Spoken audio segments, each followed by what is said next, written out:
सुप्रभात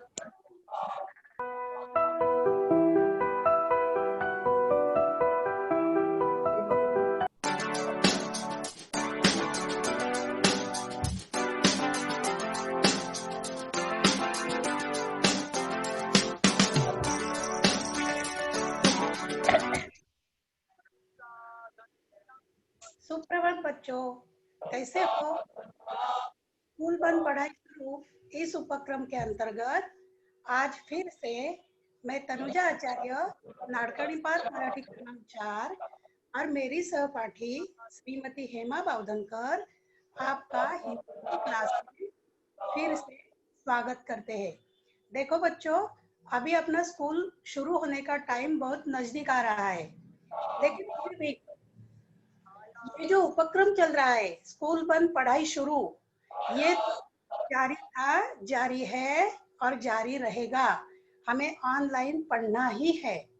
तो देखो, आज मैं हिंदी के क्लास में आपको एक बहुत प्यारी और अच्छी जानकारी देने वाली हूँ। तो अपने भारत देश में अनेक धर्मों के जाति के लोग रहते हैं। विभिन्न परंपरा अपने देश में है। हर एक राज्य में अलग अलग परंपराओं से जुड़ी अनेक शैलियां हमें देखने को मिलती है। मुगल सल्तनत से लेकर आज तक इन विभिन्न परंपराओं में बहुत सारे तकनीकी बदल हो गए हैं और हर एक जगह की परंपरा उस राज्य तक सीमित न रहकर पूरे देश में प्रसिद्ध हुई है। तो देखो, आज जो मेरा पाठ है उसके आधार पर मैंने सुविचार आपको दिया है कि जिस देश में कलाकारों का सम्मान होता है वो देश विश्वविख्यात होता है। और ये जो सुविचार है, ये सुविचार हमने पहले जो 2 लघु कथाएं पाठ पढ़ा था उसमें बीरबल ने बोला था कि जिस देश में कलाकारों का सम्मान होता है वो देश विश्वविख्यात होता है। ऐसे ही कलाकारों की कलाकारी आज हम इस पाठ में देखने वाले हैं। 2 लघु कथाएं, ये जो पाठ हमने सीख लिया, स्वाध्याय में खोजबीन, ये जो पॉइंट है उसमें पारंपरिक चित्र शैली के प्रकार ये टॉपिक दिया हुआ है और आज हम उसी चित्र शैलियों के बारे में जानकारी लेने वाले हैं। ये चित्र शैली के प्रकार कौन कौन से हैं, कौन से राज्य में है, इसके नाम हम देखते हैं। देखो, शैली और चित्र शैली के प्रकार ये आज देखने वाले हैं।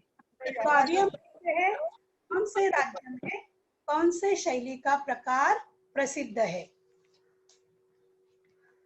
नेक्स्ट देखो, महाराष्ट्र राज्य जो है उसमें वारली शैली का प्रकार प्रसिद्ध है।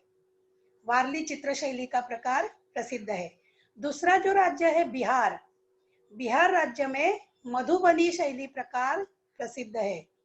तीसरा जो राज्य है राजस्थान, राजस्थान की जो शैली है वो है राजपूत। चौथा राज्य जो है आंध्र प्रदेश, उसकी शैली का प्रकार है कलमकारी। 5वां राज्य है मध्य प्रदेश और वहां की शैली का प्रकार है गोंड कला। 6ठा राज्य है उड़ीसा और उड़ीसा की शैली का प्रकार है पटचित्र। 7वां राज्य है तमिलनाडु, तमिलनाडु की शैली का प्रकार है तंजोर चित्रकारी। अभी देखो, अभी ये जो अलग अलग राज्य है, अलग अलग राज्यों में ये चित्र शैली के प्रकार बहुत ही प्रसिद्ध है। अभी हम क्या करेंगे, पहला राज्य महाराष्ट्र राज्य, इससे शुरुआत करते हैं और वहाँ की जो वारली चित्रकला है उसके बारे में हम जानकारी ले लेते हैं। देखो, चित्रकला देखी जाए तो वो विश्व की भाषा है और चित्र के माध्यम से हम सभी भाव भावनाएं दिखा सकते हैं। दुख हो, सुख हो, आनंद हो, या फिर कौन सी भाव भावनाएं हम दिखा सकते हैं। भारतीय संस्कृति की समृद्धि के पीछे आदिवासी कला का बहुत बड़ा आधार है। देखो, महाराष्ट्र में वारली ये आदिवासी चित्र शैली बहुत प्रसिद्ध है। पारंपरिक निसर्ग प्रेम और आसानी से उपलब्ध होने वाले साहित्य से स्फूर्तता से जो आविष्कार होता है वो है आदिवासी चित्र। क्योंकि यह आदिवासी लोग जंगल में रहते हैं और उनका निसर्ग से बहुत निकट संबंध रहता है, इसीलिए निसर्ग में रहकर वो जो स्फूर्तता से जो कला निकालते हैं उसे आदिवासी चित्र कहते हैं। और इस आदिवासी कला का वारसा महाराष्ट्र को मिला है और ये बहुत ही प्रसिद्ध चित्र शैली है। ये जो वारली लोग है वो कहाँ पे मिलते हैं? ठाणे, डहाणू, पालघर आदि जिलों में ये आदिवासी रहते हैं। सर नेक्स्ट, ये देखो, ये का नकाशा है और वहाँ पश्चिम दिशा में ठाणे, पालघर ये जिले आपको दिखाई देते होंगे। तो देखो, ये जो आदिवासी है वो ठाणे, डहाणू, पालघर आदि जिलों में रहते हैं और निसर्ग के सानिध्य में रहकर वो चित्र निकालते हैं, अपना कलाविष्कार दिखाते हैं। नेक्स्ट, ये जो वारली चित्र शैली है वो सीधी सादी और भौमितिक आकारों पर आधारित होती है। आपने वो जो देवगिरकर सर थे उन्होंने आपको वारली चित्र कैसे निकालते हैं इसका पाठ पढ़ा लिया था। तो देखो, जो भौमितिक आकार यानी गोल, चौकोन, त्रिकोण, रेशा, इसका उपयोग करके ये वारली लोग चित्र बनाते हैं। आपको दिखाई देता होगा इस स्लाइड में कि देखो, त्रिकोण का उपयोग, रेशा का उपयोग करके या ऐसे चित्र बनाते हैं। और फिर पत्ते, वृक्ष, फूल, इसका आसानी से वो चित्र निकाल सकते हैं। अभी वारली समाज के लोग जो है उनका चित्र का विषय कौन सा रहता है? तो दैनंदिन जीवन के आधार पर वो चित्र निकालते हैं। दैनंदिन काम जो रहता है, पानी भरना, गाड़ी हाँकना, बैलों को चराने के लिए लेके जाना, ये सब जो दैनंदिन काम है उसके आधार पर वो चित्र निकालते हैं। और फिर उनका जो मेला रहता है उसमें तारपा नृत्य रहता है, तो तारपा नृत्य का चित्र भी वो निकालते हैं। अभी ये जो वारली लोग है वो क्या करते हैं, दैनंदिन काम के साथ साथ लग्न विधि, धार्मिक विधि, डोंगर, नदियां, जंगल, खेती, घर, मेला आदि विषयों पर भी आधारित चित्र बनाते हैं। अभी ये वारली चित्रकला इतनी प्रसिद्ध हो गई है कि अभी ये चित्र हमें अपने परिधान के कपड़े जो रहते हैं, बाद में वो पर्दे रहते हैं, बेडशीट्स रहते हैं, इनके ऊपर भी हमें दिखाई देती है। और घर की दीवारों पर भी कहाँ कहाँ पे वारली का चित्र हमें दिखाई देता है। तो देखो, ये आदिवासी चित्रकला जो है वो महाराष्ट्र की शान है और इस कला का समृद्ध वारसा महाराष्ट्र को मिला हुआ है। तो ये हो गया वारली चित्र की जानकारी। अब हम दूसरी शैली देखते हैं। दूसरी शैली है मधुबनी। तो मधुबनी ये जो चित्रकला है उसका दूसरा नाम है मिथिला पेंटिंग। अभी आपने रामायण तो देखा होगा, रामायण में सीता का दूसरा नाम मिथिला है। मिथिला। और बिहार में ये मधुबनी नाम का एक जिला है और उसके नाम से ये चित्रकला बहुत ही प्रसिद्ध है। और ये चित्रकला बहुत पुरानी है। बहुत पुरानी बोलेंगे तो राम और जानकी का जब विवाह हुआ था, जनक राजा जब वहां पे राज्य कर रहे थे, उसी समय से ये चित्रकला शुरू है। बिहार के दरभंगा, पूर्णिया, मुजफ्फरपुर, मधुबनी एवं नेपाल के कई क्षेत्र में ये प्रमुख चित्रकला है। अभी देखो, ये आपको जो चित्र दिखाई देता है वो राम और सीता के विवाह के समय का है। राजा जनक ने इस चित्र की शुरुआत की है और ये चित्रकला प्रारंभ में रंगोली के रूप में थी, जमीन पर निकालते थे। लेकिन राजा जनक ने राम और सीता के विवाह के समय ये रंगोली महिला वर्ग के द्वारा बनाकर ली थी। अभी ये चित्रकला जो है वो कैसे निकालते हैं, देखो आगे नेक्स्ट। देखो, ये जो चित्र है वो चावल के घोल से ये चित्र बनाते हैं। और रंगों के लिए कौन सा यूज करते हैं? आजकल हम वाटर कलर यूज करते हैं, तो उसी समय ये वाटर कलर वगैरह कुछ नहीं थे, तो वो क्या इस्तेमाल करते थे? फूलों के, पेड़ों के रंग, नील, हल्दी आदि का इस्तेमाल करते थे। और किसके किसके चित्र निकालते थे? तो कुल देवते का चित्र बीच में दिखाई दे रही है आपको, देवी का चित्र।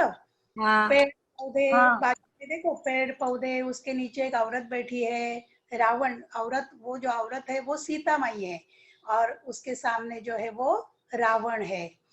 इधर मछलियां, जीव जंतु, इंसान, इन सब के चित्र उसमें दिखाई देते थे और वो लोग अच्छी तरह से निकालते थे। अभी ये जो मधुबनी पेंटिंग है वो दो तरह की होती है। नेक्स्ट, एक होती है भित्ति चित्र और दूसरी होती है अल्पना चित्र। ये दो तरह की पेंटिंग होती है। तो भित्ति चित्र में क्या किया जाता है? देखो, आपको ये पेड़ों के नीचे नृत्य करते हुए लोग दिखाई दे रहे हैं, वो भित्ति चित्र है। तो वो भित्ति चित्र में चटक रंगों का इस्तेमाल करते थे, जैसे लाल, हरा, नीला, ये जो भड़क कलर है उसका इस्तेमाल हुआ करता था। और अल्पना चित्र जो है वो दरवाजे के बाहर बनाते थे, या फिर अपना जो हॉल रहता है बैठक, उसमें वो निकालते थे। बैठक या दरवाजे के बाहर अल्पना चित्र बनाते थे। और ये जो चित्र है वो निकालने के लिए उनके पास ब्रश वगैरह कुछ नहीं था, तो वो कैसे निकालते थे? तो माचिस की तीली या बांस की कलम, बांस यानी लकड़ी, मालूम है ना, बाम्बू बोलते हैं मराठी में उसको, हिंदी में उसको बांस बोलते हैं। तो इस बांस की कलम निकालते थे और उससे ये चित्र बनाते थे। अभी ये जो चित्र है वो भी चावल का घोल बनाकर ही निकालते थे। कभी कभी हस्तलिखित कागज का उपयोग भी वहां किया जाता था। अभी ये मधुबनी जो चित्र है वो बहुत ही प्रसिद्ध है और इसका और भी सम्मान बढ़ाने के लिए ये जो मधुबनी स्टेशन है बिहार में, उस स्टेशन में तकरीबन 10,000 स्क्वायर फीट में वो जो दीवारें है स्टेशन की, उन दीवारों पर ये पेंटिंग श्रमदान के रूप में किया गया है। ये जो मधुबनी स्टेशन दिख रहा है आपको, वहां के बाहर की दीवारें देखो, वो सब मधुबनी पेंटिंग से कलरफुल किए हुए हैं। और श्रमदान के रूप में इसका मतलब क्या है? तो निःशुल्क रूप में किया है। निःशुल्क का मतलब है एक भी पैसा न लेकर या मुफ्त में सब कलाकारों ने ये पेंटिंग कर दी है, क्योंकि इससे क्या होता है, मधुबनी चित्र की सम्मान बढ़ती है और इस अद्भुत कलाकृति को विदेशी पर्यटक जो आते हैं लोग और सेना के लोग, इनके द्वारा बहुत ही पसंद किया जा रहा है।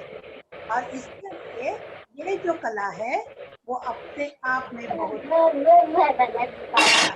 ताई तुमचा आवाज खरखर येतोय.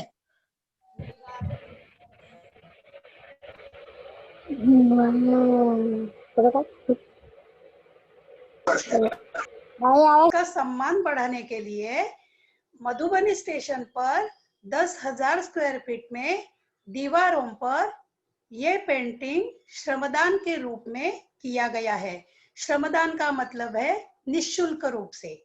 और निःशुल्क का मतलब है कोई भी एक भी पैसा न लेकर, यानी मुफ्त में ये श्रमदान करके दीवारों पर पेंटिंग की गई हुई है। और इस अद्भुत कलाकारी को देखने के लिए बहुत सारे विदेशी पर्यटक वहां पे आते हैं। और इस कलाकृति को विदेशी पर्यटक तथा सेनानी द्वारा बहुत ही पसंद किया जा रहा है। और इसके लिए ये जो कला है वो अपने आप में बहुत सिमटी हुई कला है। अभी देखो, अभी हम तीसरी शैली देखते हैं, और इस शैली का नाम है राजपूत चित्र शैली। आपको यह चित्र दिखाई देता है, वो कैसे है? वारली पेंटिंग या फिर मधुबनी पेंटिंग, इससे भी बहुत अलग चित्र दिखाई दे रहा है। ये राजपूत चित्र शैली का जो स्वर्ण काल था वो 16वीं सदी से लेकर 18वीं सदी को माना जाता है। और राजपूत ये राजस्थान की चित्र शैली है। और राजस्थान में मेवाड़, बूंदी, मालवा, इस राज्यों में इस शैली का विकास हुआ है। आनंद कुमार स्वामी जो थे, उन्होंने 1916 में राजपूत पेंटिंग नामक का पुस्तक लिखकर राजपूत चित्र शैली में पहाड़ी चित्र शैली को शामिल किया है। अभी देखो, ऊपर का जो चित्र है वो है राजपूत चित्र शैली, और नीचे जो आपको चित्र दिखाई दे रहा है वो है पहाड़ी चित्र शैली। तो आनंद कुमार ने क्या किया, राजपूत पेंटिंग नामक की किताब लिखी, और उसमें ये दोनों चित्र शैलियों को एक साथ कर दिया। दोनों चित्र शैली अभी राजपूत चित्र शैली से जानी जाती है। अभी इस चित्र शैली की बहुत सारी विशेषताएं हैं। वो कौन सी विशेषताएं? देखो, आपको दाहिने हाथ लेफ्ट हैंड में औरतों के चित्र दिखाई दे रहे हैं, और राइट हैंड में महल और किले के चित्र दिखाई दे रहे हैं। तो देखो, राजपूत शैली की विशेषताएं कौन कौन सी है? तो ये लोक जीवन, भक्ति, श्रृंगार, इसका सजीव चित्रण चटकीले रंगों में किया जाता है। इस चित्र शैली में चटकीले रंग का मतलब होता है बहुत सारे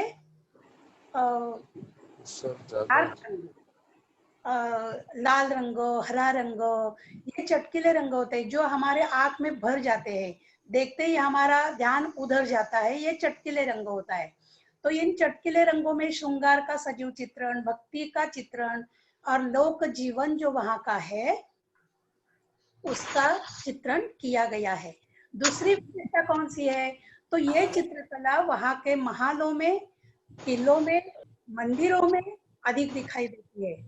ये जो ऊपर दिख रहा है वो महल है, जो मैंने दिया है, इसके अंदर ये राजपूत चित्र शैली हमें देखने को मिलती है। ये जो चित्र शैली है वो मुगल काल से प्रभावित है। मुगलों के जमाने से ये राजपूत चित्र शैली चली आ रही है। इस चित्र शैली की चौथी विशेषता है कि इस शैली में नारी सौंदर्य को प्रभावी माध्यम से चित्रित किया हुआ है।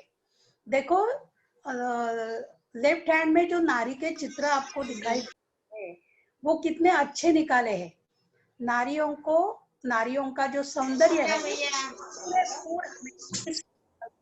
दिखाई दे रहे हैं। विषय वातावरण का संतुलन इसमें बनाए रहता है। इतनी ये राजपूत शैली बहुत ही प्रसिद्ध हो गई है। अभी इस राजपूत शैली के 4 प्रकार होते हैं। पहले मेवाड़, दूसरी मारवाड़, तीसरी हड़ौती और चौथी ढूंढाड़। ये जो नाम है वो चित्र शैली के नाम उस गांव के ऊपर रखे हुए हैं। मेवाड़ एक राजस्थान का भाग है, मारवाड़ भी भाग है, हड़ौती भी भाग है और ढूंढाड़ भी भाग है। उस गांव के नाम से या शहरों के नाम से इस चित्र शैली के प्रकार हमें दिखाई देते हैं। और ये जो चित्र शैली के प्रकार है इनकी भी बहुत सारी जानकारी है। मेवाड़ चित्रकला की जानकारी अलग है, मारवाड़ की अलग है, हड़ौती की अलग है, ढूंढाड़ की अलग है, लेकिन आज हम इस पाठ में देखने को जाएंगे तो बहुत सारा टाइम लग सकता है। इसके लिए आपको क्या करना है, ये जो 4 प्रकार मैंने दिए हैं ना,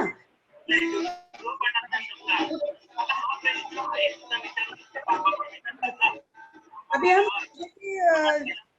शैली देखते हैं। तो ये राजपूत शैली, चित्र शैली है ना, ये विभिन्न शैली और उपशैलियों से भी परिपोषित है और इसके लिए वो भी बहुत महत्वपूर्ण है। अभी हम आगे की शैली देखते हैं, उसका नाम है कलमकारी। ये सबको मालूम होगी कलमकारी चित्र शैली, क्योंकि ये आंध्र प्रदेश की चित्र शैली है। और ये कलमकारी जो शब्द है ना, उसमें 2 शब्द आते हैं, एक है कलम और दूसरा है कारी। कलम का मतलब तो आप सब जानते हैं, और ये कलम जो, का मतलब पेन। हाँ, और ये जो शब्द है ना, वो फारसी शब्द है। कलम शब्द जो है वो फारसी शब्द है, और कारी का मतलब है शिल्प, यानी पेन से जो शिल्प बनाया जाता है उसे कलमकारी कहते हैं। कलम से जो शिल्प बनाया जाता है उसे कलमकारी कहते हैं। अभी इस कला का विकास 15वीं सदी में विजयनगर शासकों के संरक्षण में हुआ था। और कलमकारी के विषय कौन से है, देखो, इसके विषय मुख्यतः रामायण, महाभारत और हिंदू पौराणिक कथाओं पर आधारित है। देवी देवताओं के चित्र, रामायण की जो प्रसंग है उसके चित्र, ये सब विषयों के आधार पर चित्र बनाए जाते हैं। आपको यहाँ पे चित्र दिखाई दे रहा है, कलमकारी कैसे कलम से चित्र निकाल रहे हैं, और फिर नीचे देवी का चित्र, ये जो पर्दा है उसके ऊपर भी देवी देवताओं का चित्र आपको दिखाई देगा। ये उनके विषय होते थे। अभी इस कलमकारी में भी 2 शैलियां प्रचलित है, एक है श्रीकलाहस्ती और दूसरी है मसूरीपट्टनम। अभी देखो, ये श्रीकलाहस्ती का जो चित्र है वो हाथों से बनाया जाता है। आपको चित्र में दिखाई देता है कि श्रीकलाहस्ती का चित्र हाथ से बनाया जा रहा है, और ये कला धार्मिक पहचान है। इसके चित्र सूती कपड़े पर बनाते हैं, कागज पर वगैरह नहीं, तो सूती कपड़ों पर ये चित्र बनाते हैं। और इसका विकास मंदिरों में हिंदू शासकों के संरक्षण में हुआ था या हुआ है। अभी दूसरी जो शैली प्रचलित है इसमें, वो है मसूरीपट्टनम। ये जो मसूरीपट्टनम कला है, ये फारसी कला शैली से प्रभावित है, जिसका विकास गोलकुंड शासकों द्वारा किया गया था, यानी मुगल शासक जो थे उनके द्वारा किया गया।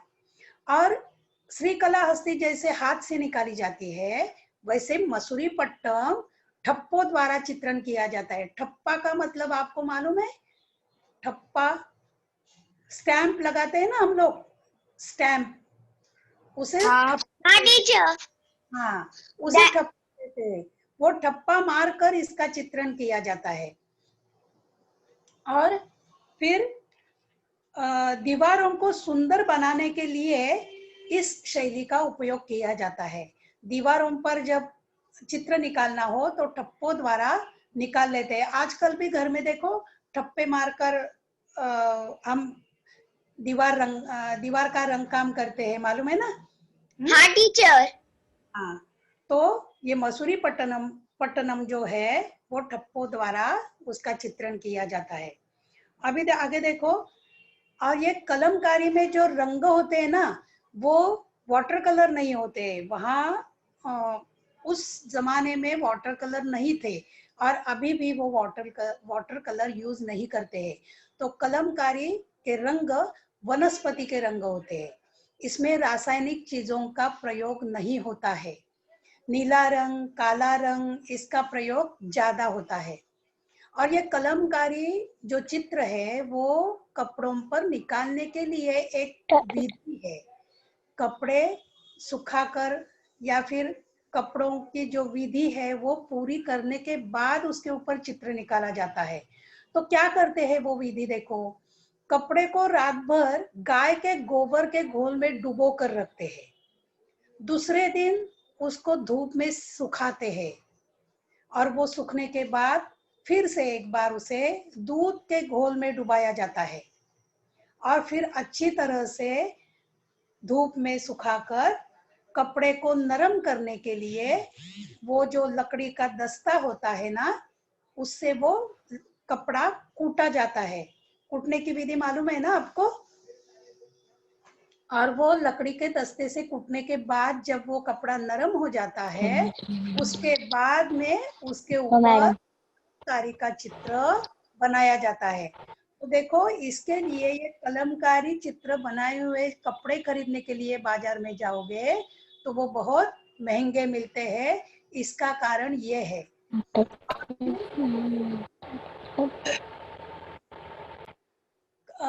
ये कला जो है वो आमतौर पर परिवार का संलग्न रहता है और परिवार का मुखिया ही कलाकारों का गुरु और मालिक होता है। तो देखो, कलमकारी से चित्रित क्या क्या मिलता है हमें? परिधान के कपड़े मिलते हैं, साड़ी, कुर्ता वगैरह सब कुछ मिलता है। गद्दे के ऊपर डालने के लिए चादर मिलती है, घर में लगाने के लिए पर्दे मिलते हैं। और ये जो लैम्पशेड दिखाई दे रही है, लैम्पशेड मालूम है ना? दिए की हाँ टीचर। हाँ, हाँ। ये चीजें, ये जो चीजें दिख रही है आपको, उसके ऊपर कलमकारी चित्रकारी हमें दिखाई देती है। इसके लिए ये जो है ना, ये बहुत महंगा मिलता है क्योंकि उसकी विधि जो है वो बहुत गहरी है। और ये सब चीजें कहाँ पे मिलती है? तो भारत की सरकारी हस्तकला की जो दुकानें होती है ना, वहां पे ये बहुत आसानी से प्राप्त की जा सकती है। और इसके लिए ये जो कला है वो अपने आप में बहुत ही महत्वपूर्ण कला है। और कलमकारी के जो कपड़े हैं वो बाजार में भी मिलते हैं, लेकिन भारत की सरकारी हस्तकला की जो दुकानें हैं वहां पे ये बहुत सस्ते दाम में मिलती है। अभी आगे देखो, गौण कला। तो ये गौण कला जो है वो आपको दिखाई दे रही है, गौण जनजाति। हाँ हाँ टीचर। तो ये गौण कला जो है वो मध्य प्रदेश और भारत के सबसे बड़ी आदिवासी समुदाय गौण की उत्पत्ति द्रविड़ों से हुई है। आपने इतिहास में सीखा होगा ना, द्रविड़ पहले भारत में आ गए। तो ये उत्पत्ति द्रविड़ों से गौण लोगों की हुई है। गौण शब्द कोण से आया है, कोंड, और जिसका अर्थ है हरे भरे पहाड़ों में। गौण का शब्द कोण से आया है और उसका अर्थ है हरे भरे पहाड़ों में। अभी गौण खुद को कोई अथवा कोई तुरे कहते हैं, खुद को वो गौण नहीं कहते, हम कोई लोग हैं या कोई तुरे है ऐसा बोलते हैं। और ये जो लोग हैं वो भी जंगल में ही रहते हैं। मध्य प्रदेश के मंडल जिले की प्रसिद्ध जनजातियों से एक गौण द्वारा बनाई गई चित्रकला को गौण कला कहते हैं। ये जो लोग हैं वो जो चित्र बनाते हैं उसको गौण कला कहते हैं। इनकी चित्र बहुत आसान होती है।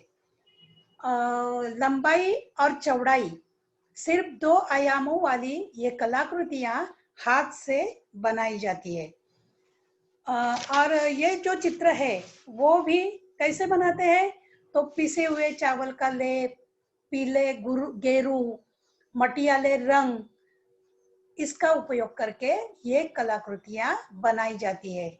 आपने रेलवे स्टेशन पे देखा है, रेलवे स्टेशन पे अभी ये गौण कला जो है ना वो हमें दिखाई देती है। देखो, मैंने जो यहाँ पे चित्र आपको दिया है ना, इस प्रकार के चित्र हमें रेलवे स्टेशन पे दिखाई देते हैं। देखो, विक्रोली स्टेशन है, कांजूरमार्ग स्टेशन है, और ये जो सेंट्रल रेलवे के जो स्टेशन है ना, वहां पे मैंने ये गौण कला देखी है। देखो, बहुत आसान चित्र रहते हैं उनके। और इनके द्वारा जो चित्र बनाए जाते हैं ना वो कभी एक रंग के भी होते हैं, कभी कभी इसमें हस्तलिखित कागज पर पोस्टर रंग से भी बनाई जाती है। हाँ, और नेक्स्ट, इनके चित्रों के जो विषय होते हैं ना वो दैनिक जीवन से संबंधित होते हैं। ये चित्र कहाँ पे निकालते हैं? देखो, तो ये चित्र घर का प्रवेश द्वार, आंगन या घर के अन्य स्थान पर बनाए जाते हैं। और कौन कौन से विषय पे ये चित्र बनाते हैं? देखो, फसल बोना, फसल काटना, वर्षा का प्रारंभ, जन्म, मृत्यु, विवाह, हर समय नए चित्र बनाए जाते हैं। कौन सा भी विधि हो, कौन सा भी कार्यक्रम हो, ये लोग नए नए चित्र बनाते रहते हैं।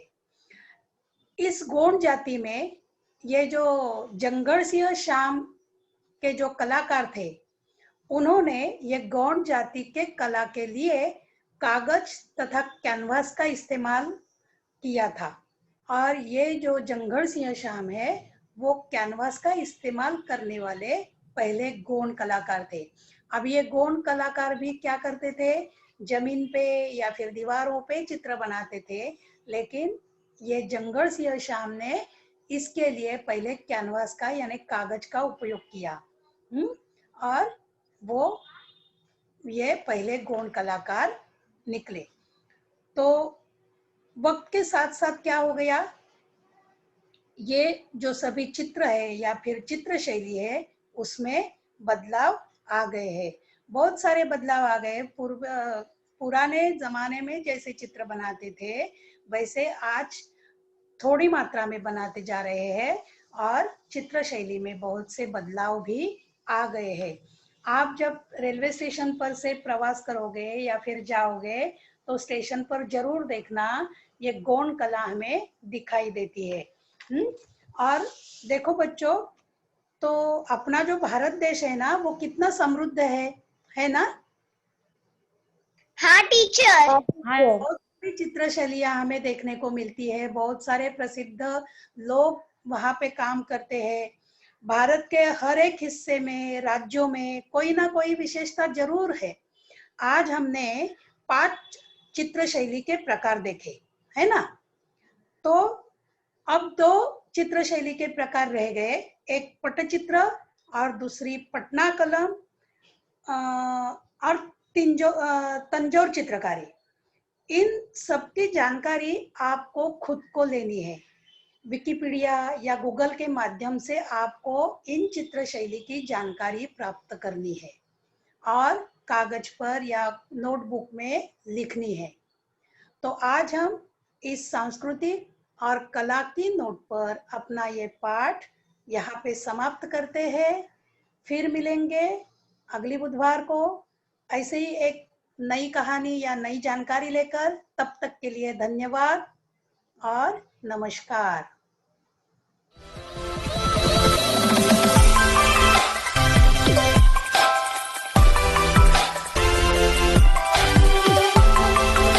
Bye teacher.